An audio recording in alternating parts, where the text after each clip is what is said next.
अस्सलाम वालेकुम दोस्तों, मेरे प्यारे मुसलमान भाइयों, माँ और बहनों, सब लोग एक दिन मरना ज़रूरी है। ना बचना ना मरना सब अल्लाह के हाथ में है।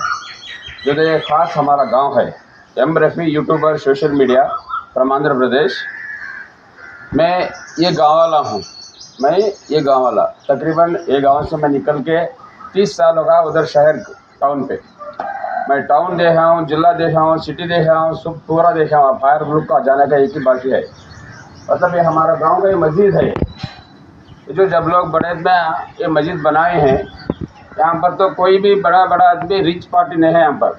मतलब हेल्पिंग नेचुरल करना है आप लोग। जो कोई भी मेहमान रहे तो अपना गांव को, अपना मस्जिद को आबाद में करने के लिए आप लोग कुछ ना कुछ हेल्प करना है करके मैं आपको दुआ मांगता हूँ। जज़ाकल्लाह। अस्सलाम वालेकुम रहमतुल्लाहि व बरकातहू। अशहदु अल्ला इलाहा इल्लल्लाहु मुहम्मदुर रसूलुल्लाह।